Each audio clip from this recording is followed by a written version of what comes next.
এর আগের পর্বে সলিল চৌধুরীর স্মৃতিকথার মধ্যে উঠে এসেছিল 1958 সালের কথা। বছর 35-36 একজন যুবক একটি বাদ্যযন্ত্রের দোকানে ঢুকেছিল এবং সেই দোকানের একজন কর্মচারী ক্রিস্টিনা শুরুতে তাকে তেমন আমল দেননি, কারণ তার মনে হয়েছিল যে তাদের এই দোকানে যা বাদ্যযন্ত্র আছে তা বোঝার মতো মানুষ কমই আছে এই পৃথিবীতে। আজকে গল্পটা শুরু হবে ঠিক সেইখান থেকে। কি হয়েছিল সেই দোকানে পরবর্তী পর্যায়ে এসে। সাউথ ক্যালিফোর্নিয়া লস অ্যাঞ্জেলসের এই দোকানটি ইন্ডিয়ান মিউজিকের কার্যত একমাত্র প্রমাণ্য দোকান সারা আমেরিকায়। মালিক ডেভিড বার্নার্ড সেই সমস্ত জিনিস রাখেন যা দুনিয়ার ধ্রুপদী সঙ্গীতের সমাজদাররা কদর করবেন। সেখানে এই সমস্ত সাধারণ এলেবেলে লোকেদের কোনো রকমে হাই হ্যালো করে পাশ কাটিয়ে দেওয়াটাই বুদ্ধিমানের মতো কাজ।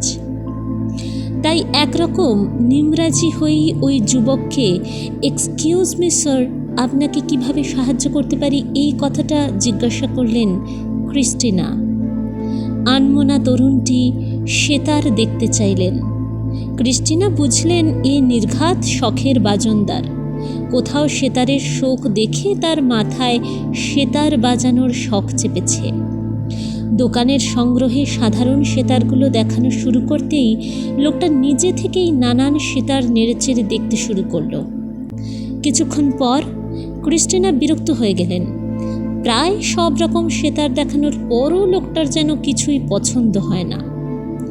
এরকম একটা সাদামাটা লোক সেতারের বোঝেটাই বা কী? এমন দারুণ দারুণ সেতারের কোনোটাই নাকি তার পছন্দ হচ্ছে না।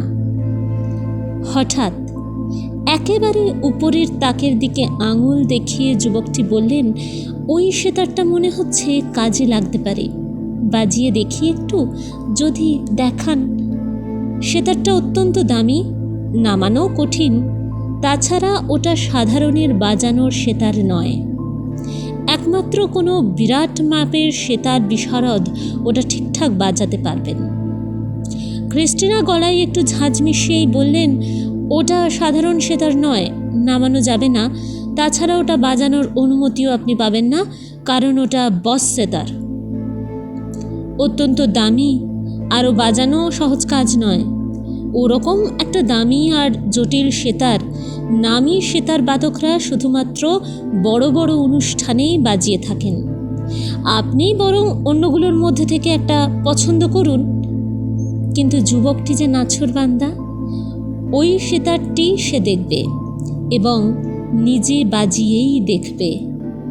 উপায় না দেখে ক্রিস্টিনা তাকে পাঠালেন মালিক ডেভিড বার্নারের কাছে, এক প্রকার নিশ্চিত হয়েই যে ডেভিড তাকে পত্রপাঠ বিদায় করবেন। যুবকের কথায় কি মনে হলো কে জানে, ডেভিড সেতারটা নামিয়ে বাজানোর অনুমতি দিলেন তাকে।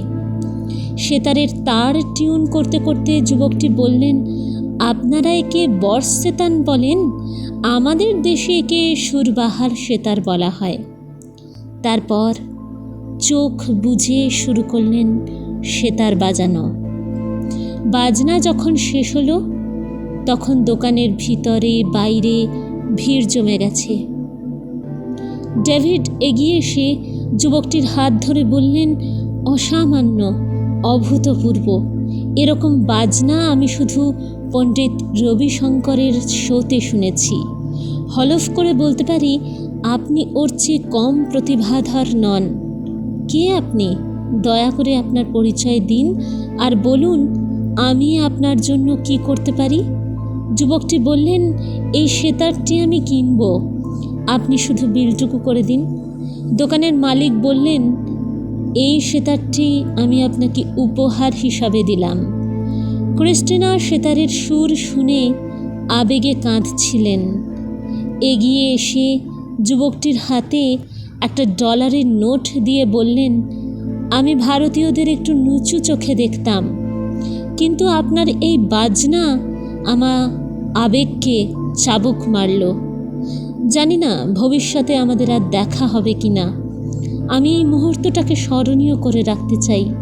যদি অনুগ্রহ করে এই নোটে আপনার একটা অটোগ্রাফ দেন, আমি সারা জীবন এটা আমার সঙ্গে রাখতে চাই, এমন একজন অসাধারণ প্রতিভার স্মৃতি হিসাবে। যুবকটি সেতার নিয়ে ফিরলেন। সে বছরই রাগ খাম্বাজের উপর তৈরি করলেন একটি গান। ব্যবহার করলেন সেই সুর বাহার সেতারটি। লতা মঙ্গেশকর গাইলেন সেই গান, না যেও না রজনী এখনো বাকি। সুপারহিট সেই গান পরের বছর তৈরি করলেন হিন্দিতেও। ক্রিস্টিনার নোটে সেই যুবকটি সেদিন লিখে দিয়ে এসেছিলেন, তার নাম সলিল চৌধুরী।